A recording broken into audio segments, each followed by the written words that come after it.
Bom dia, irmãos. Paz de Deus a todos. Sejam bem-vindos no nosso canal. A palavra revelada por Deus, desta manhã de domingo, está no livro de Hebreus no capítulo 6. Deixe florescer na sua vida o que vem de Deus. Deixe hoje o Senhor lavrar a sua terra, você vai produzir, e será abençoado por Deus. Pois bem-aventurada é a terra, que produz frutos para a honra e glória do santo nome de Deus. Tudo o que você fizer prosperará. Te convido agora, para participarmos dessa palavra na comunhão. Tenho certeza que Deus vai te abençoar.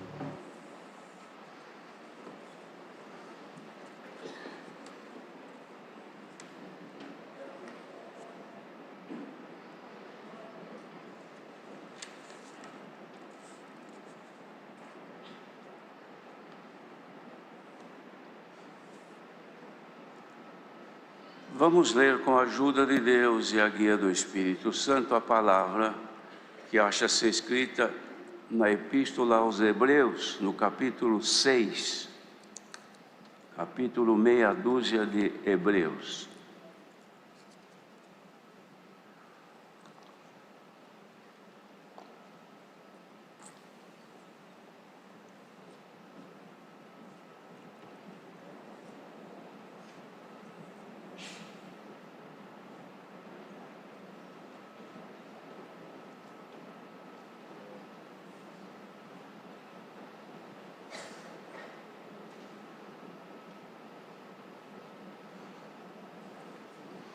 Nós vamos iniciar a leitura, irmãos, no versículo 11 do capítulo 5, isto porque o capítulo 6 complementa o que está escrito no 5. Iniciaremos versículo 11 do capítulo anterior, capítulo 5, do qual muito temos que dizer de difícil interpretação, porquanto vos fizestes negligentes para ouvir, porque devendo já ser mestres pelo tempo, ainda necessitais de que se vos torne a ensinar quais sejam os primeiros rudimentos das palavras de Deus. E vós haveis feito tais que necessitais de leite e não de sólido mantimento. Porque qualquer que ainda alimenta-se de leite não está experimentado na palavra da justiça, porque é menino.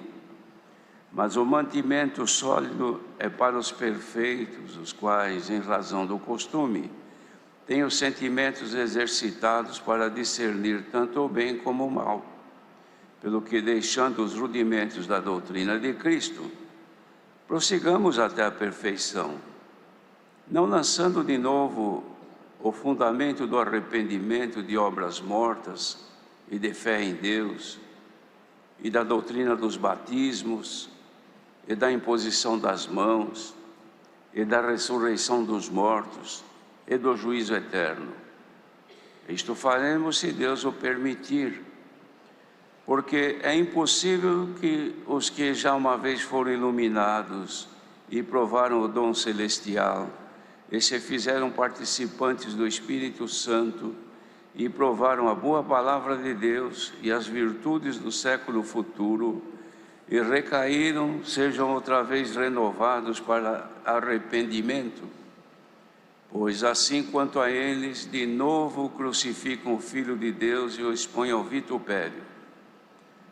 Porque a terra que embebe a chuva que muitas vezes cai sobre ela, e produz erva proveitosa para aqueles por quem é lavrada, recebe a bênção de Deus. Mas a que produz espinhos e abrolhos é reprovada, e perto está da maldição, seu fim é ser queimada. Mas de vós, ó amados, esperamos coisas melhores, e coisas que acompanham a salvação, ainda que assim falamos. Porque Deus não é injusto para se esquecer da vossa obra e do trabalho da caridade que para com o seu nome mostrastes, enquanto servistes aos santos e ainda servis. Mas desejamos que cada um de vós mostre o mesmo cuidado até o fim, para a completa certeza da esperança, para que vos não façais negligentes, mas sejais imitadores dos que pela fé e paciência herdam as promessas. Porque quando Deus fez a promessa a Abraão, como não tinha outro maior por quem jurasse, jurou por si mesmo, dizendo: certamente abençoando te abençoarei, e multiplicando te multiplicarei. E assim, esperando com paciência, alcançou a promessa.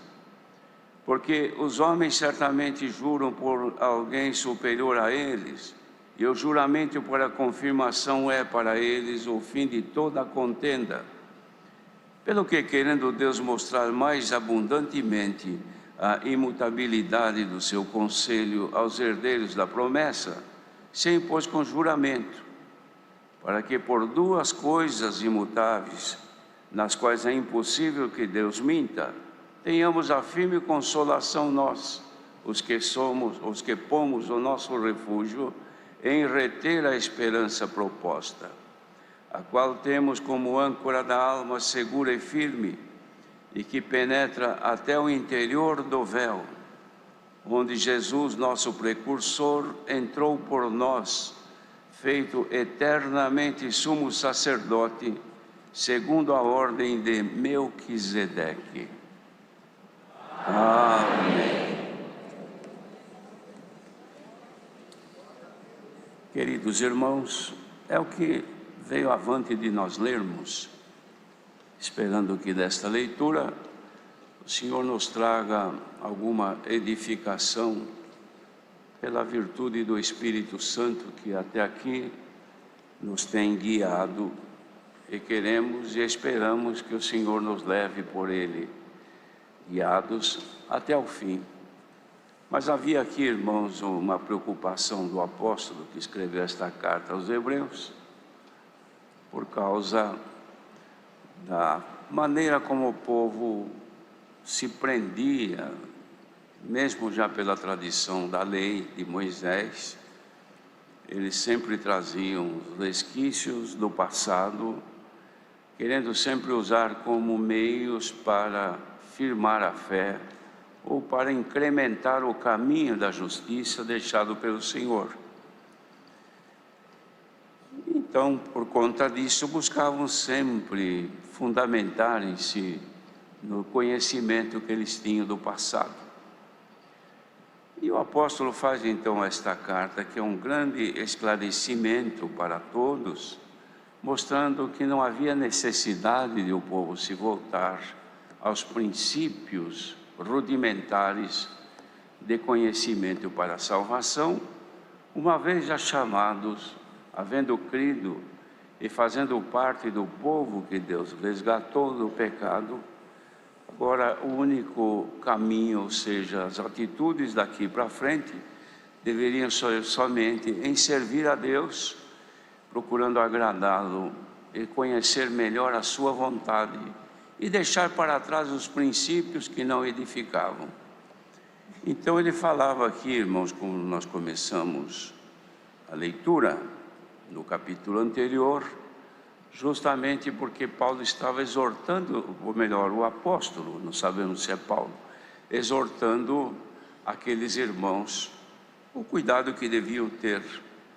Ele falava assim que Jesus era o sumo sacerdote chamado por Deus, segundo a ordem de Melquisedeque, ou seja, a ordem do sacerdócio do Senhor.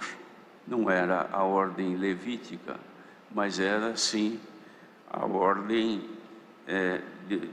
deixada por Deus através de Melquisedeque, que não teve princípio de dias e nem fim. De modo que este sacerdócio do Senhor se tornou para sempre, perpétuo. E agora ele dizia: temos muito que dizer sobre isto de difícil interpretação. Isto porque vocês, falando com eles, se fizeram negligentes para ouvir, não tiveram interesse em conhecer as origens do sacerdócio de nosso Senhor Jesus Cristo. Então vocês também já deviam ter sido considerados como mestres, pelo tempo que vocês já são crentes há muito tempo, mas ainda torna-se necessário ensiná-los. e ensinar justamente os primeiros rudimentos outra vez, ou seja, voltar toda a nossa lição do começo, porque vocês não foram atenciosos, foram negligentes. E vocês, então, por conta disso, são como criança que necessita de leite para poder crescer. O alimento da criancinha não pode ser igual ao alimento de um adulto, que come e se alimenta de alimento sólido. Então ele fala, vocês estão nesta condição, voltaram lá atrás, estão perdendo o vosso tempo em coisas rudimentares, em princípios que já foram passados, já coisas que sucederam e não há mais interesse em vocês se dedicarem a isto. Porque aquele que se alimenta destas coisas é menino. Mas o mantimento sólido, ou seja, aquilo que o apóstolo passava a eles, era para aqueles que queriam ser perfeitos. E pelo costume que eles já tinham de se alimentar da palavra de Deus, eles iam então alcançando conhecimento para discernir tanto o bem quanto o mal, enquanto os outros estavam lá no começo. Mas aqueles que estavam se dedicando em agradar a Deus, em orar, em procurar conhecer a vontade de Deus, iam recebendo de Deus o discernimento, ou seja, o conhecimento para saber o que era bom e o que era mal. Era isto que o apóstolo insistia com eles. Então falava assim, deixando então estes rudimentos da doutrina de Cristo, ou seja, deixando este começo, vamos prosseguir até a perfeição, não mais ficar lançando aí um novo fundamento de arrependimento de obras mortas, isso aí tudo já passou, e de fé em Deus, e a doutrina dos batismos. Vejam, irmãos, que já haviam discussões e diferenças entre rituais de batismos entre eles, por isso que o apóstolo aqui falava que eles não tinham que ficar perdendo tempo se dedicando a isto, doutrina dos batismos, e também da imposição de mãos, que eram atos que eram usados conforme a necessidade que o povo tinha. E nem também falar da ressurreição dos mortos e do juízo eterno, porque a ressurreição dos mortos já está definido e juízo eterno também vai acontecer. Então não há que se preocupar. O que há que se preocupar é de manter a vida hoje na graça e também se livrar das condenações do pecado, para que o juízo eterno não nos pegue e nos condene. E dizia, nós faremos isso se Deus permitir. E aqui ele apresenta o argumento dele dizendo, é impossível que os que já uma vez foram iluminados, como vocês foram lá no começo, e provaram o dom celestial quando vocês creram, porque quando vocês foram iluminados, vocês creram porque o dom de Deus apareceu em vocês, e vocês acabaram sendo participantes do Espírito Santo. Tudo isso aconteceu lá atrás, e vocês provaram a boa palavra de Deus, vocês mesmos são testemunhas, e as virtudes do século futuro também vocês provaram. Agora alguns de vocês, falando com eles, recaíram, então é possível que vocês sejam outra vez renovados para arrependimento. Fica difícil, porque assim quanto a estas pessoas, vocês estão outra vez crucificando o Filho do Senhor Deus e expondo ele ao vitupério. Então não se perca tempo com os princípios que já foram superados. Já aprendemos, já provamos que estamos na graça, já recebemos o dom do Espírito Santo, já temos em nós a certeza da vida eterna. Então agora nós devemos de estar dentro do que ele faz aqui, um pequeno esclarecimento assim. Por quê? Porque a terra que embebe a chuva, que muitas vezes cai sobre elas, e produz erva proveitosa para aqueles por quem é lavrada, recebe a bênção de Deus. Esta terra que embebe a chuva que muitas vezes cai sobre ela, é a nossa vida, irmãos, o nosso viver na graça do Filho de Deus, que recebemos sempre do Senhor a chuva, ou seja, temporã e serólea, que alimenta e que enriquece o nosso coração, o nosso viver, para produzir aquilo que é bom e receber a bênção de Deus.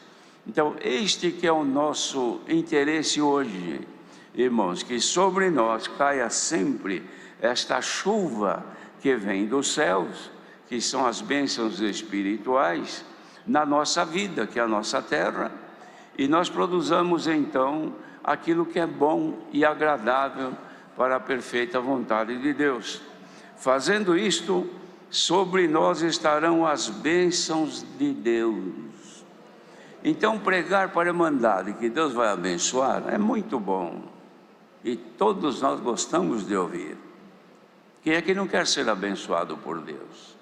Quem é que não quer ser bendito de Deus em todo o seu viver? Todos nós, até o pecador e o ímpio também quer. Não pense que o ímpio não quer ser abençoado por Deus, ele também quer, mas ele quer ser abençoado por Deus vivendo impiamente ou no pecado. Agora, no nosso caso, nós somos uma terra que foi lavrada por Deus. O que é lavrar uma terra? Irmãos, a terra naturalmente, para que ela seja aproveitada para determinada semeadura, ela tem que ser preparada para aquilo, tem que ser lavrada. O Senhor Deus deu ao profeta Isaías, irmãos, uma lamentação, como Deus lamentando. Isaías escreveu assim: o meu amigo, ele preparou uma terra, um lugar de outeiros, de pequenos montes, limpou das pedras que tinha, preparou a terra, fez lá uma cerca em volta, uma sebe é uma cerca, fez valados, são regos para a água correr e umedecer as plantas, fez também uma torre no meio dela para ser vigiada, e plantou das melhores vides, ou seja, as melhores sementes das uvas mais perfeitas que havia, melhores, semeou. Mas quando ele foi colher, não deu uva que comesse, eram uvas bravas. E Deus lamentava e dizia: o que tinha que fazer em vocês que eu não tenha feito para poder colher o que eu estou colhendo hoje? Eu esperava de colher de vocês uvas que fossem saborosas, mas eu estou colhendo uvas que são ruins, estraga a boca daquele que come. Por quê? Porque vocês não corresponderam com aquilo que eu fiz. Então, o que quer dizer? Deus lavrou a terra, preparou, tirou as pedras, cercou, fez uma torre, enfim, preparou tudo e semeou as melhores sementes. E não aconteceu o que esperava. Hoje, irmãos, aqui também é a mesma coisa. A terra que é lavrada por Deus e recebe a chuva, essa recebe a bênção de Deus. Ora, como é que Deus lavra a terra, irmãos? Tirando aquilo que não é para ficar. Irmãos, imaginam, por exemplo, a uva, as terras de melhores condições, inclusive o lugar que seja de melhor condição climática, é onde produz melhor. Mas tem que tirar aquilo que impede. Tem tanta coisa que, se deixar, impede a planta de crescer e ela não produz. Então, o trabalho grande é lavrar, é tirar, é arar a terra, remover, irmãos. Tira aquilo que está no fundo, que não presta, limpa, para depois produzir. Este trabalho a palavra de Deus faz em nossa vida todas as vezes que nós ouvimos a palavra. E fazendo isto, qual é o próximo passo? É receber então a semeadura de Deus também pela palavra, e depois sermos abençoados por eles. E como disse, todo mundo quer ser abençoado, mas se quisermos a bênção de Deus, temos que deixar Ele lavrar a nossa terra, temos que deixar Ele nos limpar daquilo que impede o crescimento daquilo que é dele. E era essa a preocupação do apóstolo, porque eles estavam se voltando lá no começo. Ao invés de preocupar-se em conservar a terra lavrada, porque a terra depois de lavrada não é tudo, irmão. Não vamos pensar que depois que lavrou a terra, preparou, limpou, plantou, agora acabou a missão, a natureza vai fazer crescer. Não é bem deste jeito, porque de fato a natureza faz crescer o que se plantou, mas também a própria natureza faz crescer aquilo que não se plantou. A praga também cresce, ninguém planta praga, mas ela aparece, é só molhar a terra. Os irmãos vêem um lugar seco, se começar a molhar, daqui a uns dias fica verdinho. Por quê? Ninguém plantou nada, mas já estava ali na terra, naturalmente, a erva daninha, a erva que não serve para nada, mas já estava ali. Veio a umidade, veio a bênção, ela também cresceu. E o Senhor manda a palavra para nós, irmãos, para que nós entendamos que uma vez lavrada a nossa terra, nós devemos de agora nos dedicar para que cresça somente o que vem de Deus. E não mais voltar lá para trás e começar a discutir o começo da fé, porque era assim, tem que ser assim, tem que batizar desse jeito, tem que fazer. Nada disso, irmãos, isso passou. Você já não está batizado, não crê que o batismo que participaste te fez com que ressuscitasse uma nova criatura, e agora você vive uma vida nova. É suficiente. Agora pegue, deixa o Senhor lavrar a tua terra, tira a pedra, tira cisco, tira raízes, matar insetos, limpar das coisas malignas e matar a praga. Você vai produzir e vai ser abençoado por Deus. Bendito seja o Senhor. Mas então, e a outra terra que não é cuidada, que foi lavrada, mas produz espinhos e abrolhos? Quem que planta espinho, irmãos? Ninguém, nasce sozinho, está perto da maldição, e o fim é ser queimado. Quem é que quer que a sua vida seja queimada? Paulo mesmo escreveu, irmãos, daqueles que edificam aquilo que é, aquele que edificar ouro, prata, pedras preciosas, o fogo vem, mas a sua obra não queima. Mas aquele que constrói com madeira, feno e palha, a obra, o fogo vai declarar a obra e vai sofrer detrimento. Ou seja, o fogo vem, as aflições vêm, as tentações chegam e a obra se queima, acaba, e o crente fica aí nos primeiros rudimentos. Mas aquele que está edificando na fé, com as virtudes de Deus, vem a prova, vem a aflição, vem o fogo, vem a tempestade, vem o que vier, passou aquilo, ele está firme na fé e na graça do Senhor. Por isso eu dizia, o fim é ser queimado. Mas o apóstolo diz então para aqueles irmãos: mas de vocês, irmãos amados, nós esperamos coisas melhores. Não estamos esperando produzir espinho e outras coisas, não.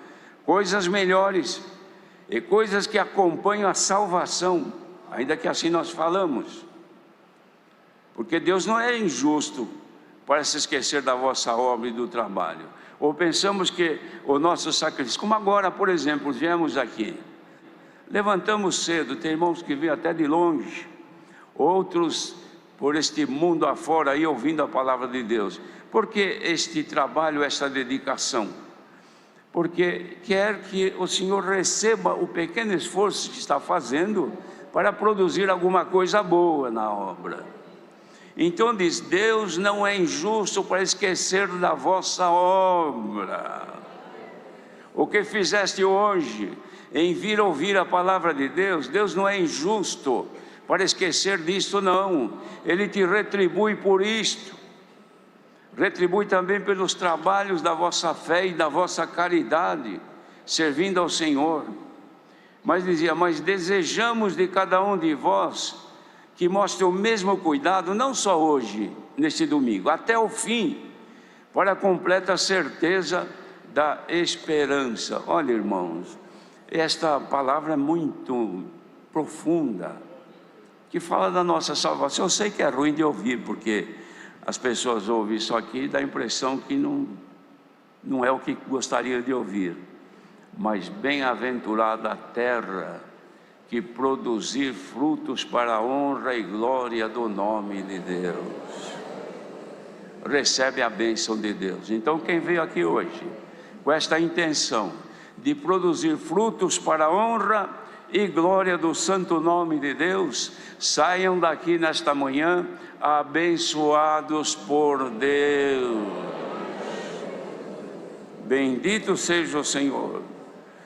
Então, irmãos, nós estamos hoje diante de uma dificuldade muito grande por causa da nossa forma de viver. Mas Deus nos ajuda, e o que Ele quer fazer nesta manhã é ajudar, porque diz a palavra, e o Espírito Santo ajuda as nossas fraquezas. Ninguém é forte, ninguém é perfeito, ninguém está em plena condição de desenvolver, irmãos, servir a Deus por si próprio, mas o Espírito Santo nos ajuda. Por isto que não se pode perder a comunhão do Espírito Santo. Pois a pessoa, quando perde esta comunhão, perde o ligamento, ficou afastado. É como uma lâmpada, está tudo arrumadinho, mas o fio está cortado, então ela nunca acende. Mas pela palavra de Deus, o Senhor nos dá graça nesta manhã, de sabermos que Ele continua trabalhando em limpeza da nossa terra. Limpa-nos da malícia, limpa-nos da inveja, do ciúme, da cobiça, da contenda, do ódio, dos maus olhares, das meditações perversas. Tudo isso são pragas que na terra boa crescem muito rápido, irmãos. Maldade, quantas coisas que você faz que não são corretas, sabendo que não se deve fazer, mas fazemos. É um erro, estamos errando, é uma praga que está ali. Então, o que se deve fazer? Pedir a Deus que ajude nas nossas fraquezas, nos mínimos detalhes no nosso viver, nos nossos compromissos, na nossa fala, falar sempre a verdade uns para com os outros, andar em sinceridade e na pureza, marido sincero com a mulher, mulher sincera com o marido, pais e filhos andando sinceramente diante de Deus, falando sempre a verdade, longe de enganar, longe de mentir, porque mentira é pecado diante de Deus, e a mentira faz parte do viver do ser humano, mas do homem de Deus, da mulher de Deus, nunca deve fazer parte. Por quê? Porque isto é praga na terra, e faz a produção minguar, faz a virtude de Deus acabar. Então a pessoa é crente, congrega 10, 20, 30, 40 anos na graça, mas é minguado e não produz nada. Vem um vento, derruba as folhas, o sol esquenta, murcha. Por quê? Porque não tem vida, está sempre definhando. Por que está definhando? Porque tem praga nas raízes, tem praga no caule, tem praga nas folhas. Bendito seja o Senhor, não tem saúde suficiente, porque a terra está contaminada. Mas na nossa comunhão nesta manhã, queira Deus nos descontaminar de todo o mal e nos fazer produzir frutos para a honra e glória de Deus, para que a bênção da palavra se cumpra nesta manhã sobre cada um de nós. Aceitemos esta proposta do Senhor que nos faz de receber a palavra e dizer: Senhor, limpa minha mente, meu coração, os meus olhos, as minhas mãos, as minhas palavras, Senhor. Seremos abençoados por Ele. De outra maneira, irmãos, seremos crentes lá dos primeiros rudimentos, sempre murchos, não produz nada. Vem uma estação de produção, não produz. Lembra que Davi escreveu no Salmo 1: os justos, irmãos, são como a árvore plantada junto a ribeiros de água, cujas folhas não caem, e produz na estação própria, e tudo quanto fizer prosperará. A Irmandade quer prosperar na graça em tudo quanto fizer. A receita está sendo dada nesta manhã, irmãos. Se sairmos daqui hoje purificados, com a nossa vida limpa pela palavra, vai haver bênção abundante na nossa vida. Deus seja louvado. Agradeçamos a Deus em oração. Antes de sair, ajude esse canal a crescer. Se inscreva agora e deixe seu like nesse vídeo. Através do seu like, que o YouTube recomenda esse vídeo para outras pessoas. E assim, a palavra de Deus alcança mais corações. E se você lembrou de alguém, durante essa palavra, compartilhe agora mesmo esse recado de Deus. Deus abençoe grandemente a sua vida. A gente se encontra no próximo vídeo. Paz de Deus a todos!